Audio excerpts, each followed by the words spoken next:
Bonjour, je suis Jean-Cyr Mekamedeb, auteur du programme Entreprendre et réussir en Afrique. C'est un programme qui vous accompagne, qui vous aide à lancer et même à gérer vos activités ici en Afrique. Et dans cette vidéo, je vais vous partager cette idée de business dans l'élevage des poules pondeuses ici en Afrique. Et si vous voulez continuer à recevoir des contenus assez intéressants, assez denses dans le domaine de l'élevage ou bien d'autres secteurs, je vous invite simplement à vous abonner sur cette chaîne YouTube en cliquant juste sur le bouton s'abonner qui se trouve en bas de cette vidéo. Alors, avant de rentrer dans le détail de cette idée que je vais vous partager, nous allons d'abord comprendre ce qui se passe au niveau de l'Afrique.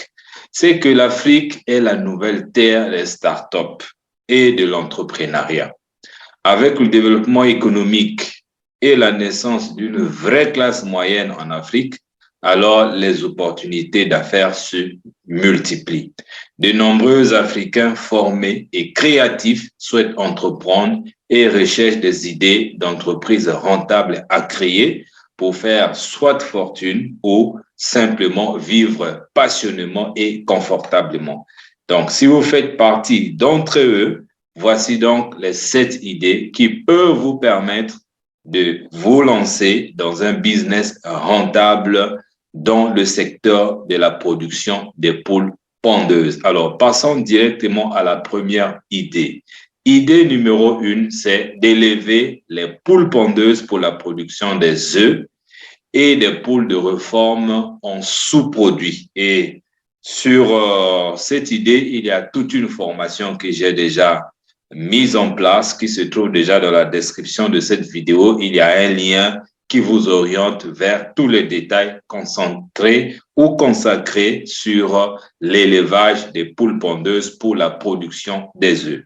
Donc, le but de ce business de la production des œufs, c'est de se concentrer uniquement sur la production des œufs. Et le plus souvent, l'éleveur achète des poulettes, donc des poulets qui sont déjà à l'âge de faire les œufs, qui sont près de la ponte pour démarrer rapidement son activité de production des œufs. Ce qui lui permet d'éviter toutes les contraintes liées aux étapes de poussin, de poulettes, ainsi que les coûts de production. Donc, ça, c'est quelque chose que vous pouvez faire parce que nous voyons beaucoup de gens qui prennent un peu tout, qui embrassent tout, et après, ça devient difficile. Si vous pouvez vous focaliser uniquement sur la production des œufs en s'approvisionnant en poulettes au lieu de commencer par poussin, et ça peut vous réduire non seulement le temps d'exercice de cette activité, mais aussi les coûts de production qui s'avèrent importants lorsque il faut commencer à partir de poussin jusqu'à devenir poule pondeuse. Ça, c'est donc la première idée que vous pouvez exploiter. La deuxième idée, c'est d'élever les poulettes pour les vendre à 2 mois aux producteurs des œufs. Alors, ici, le travail, c'est quoi? Le travail, c'est d'élever ou encore l'éleveur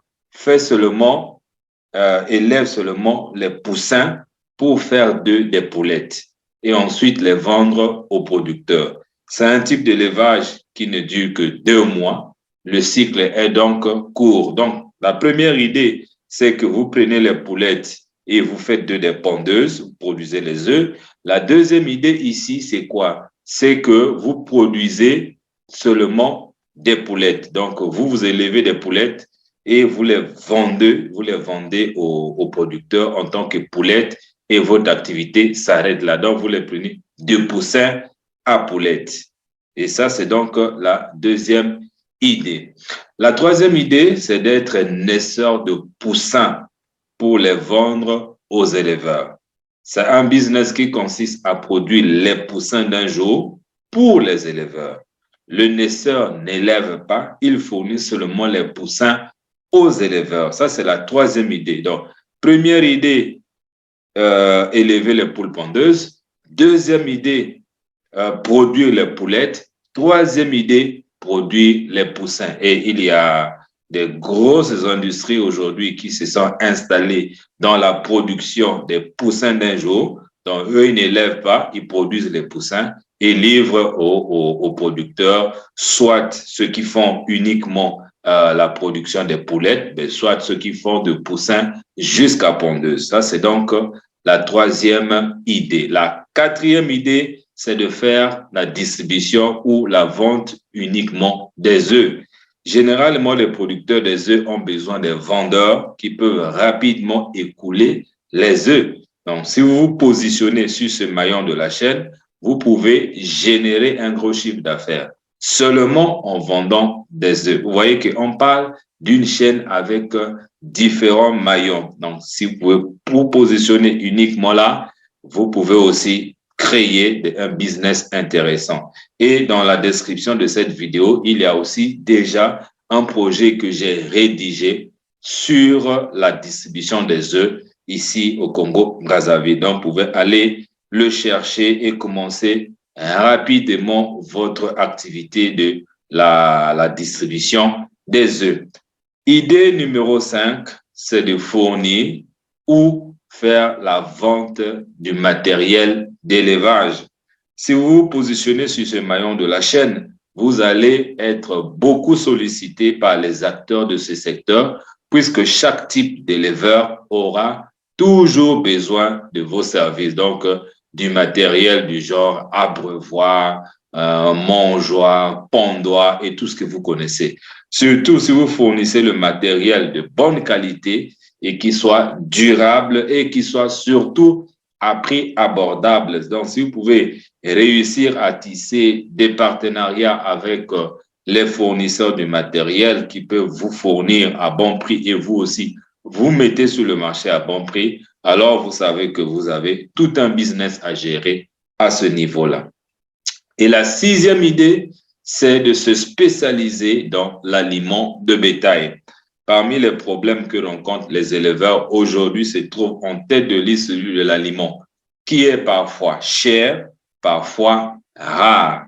Donc, trouver des solutions sur cette question signifie prendre une grande part de marché dans le secteur de l'élevage, parce que une poule qui ne mange pas, un poussé qui ne mange pas bien ou une poulette qui ne mange pas bien, il y a des conséquences néfastes dans la production en tant qu'éleveur, vous le savez bien. Et donc, si vous pouvez être quelqu'un qui amène une solution dans ce secteur-là, au niveau de la production de l'aliment, la fourniture de l'aliment, alors ça c'est bien. Et si vous jouez aussi sur l'aspect qualité et sur l'aspect prix, pour que ça soit de bonne qualité et à prix abordable. Et là, vous avez un grand business parce que l'aliment, c'est parmi, on va dire quoi, les intrants les plus chers en matière de production animale. Et la septième, la dernière idée que j'avais à vous proposer, c'est le métier de vétérinaire. De la même manière que chaque foyer doit avoir un médecin, chaque ferme devrait avoir un vétérinaire. Vous voyez, je parle au conditionnel parce que beaucoup de fermiers ne tiennent pas compte de ça. Sinon, j'allais dire, chaque ferme doit avoir un vétérinaire. Le suivi sanitaire des poules est une condition première pour avoir des sujets en bonne santé. Et un sujet en bonne santé vous garantit la production, vous garantit le rendement et vous garantit la rentabilité. Donc, par exemple, le stress peut retarder ou arrêter la pente chez la poule. Imaginez que vous avez 1000 poules et plus et que ils sont malades ou la majorité est malade et que la pente est retardée. Et surtout, ça peut aller au pire, la pente qui s'arrête. Vous imaginez, vous continuez à les nourrir, donc vous continuez à sortir de l'argent, mais il n'y a pas de retour. Donc, vous tournez à perte.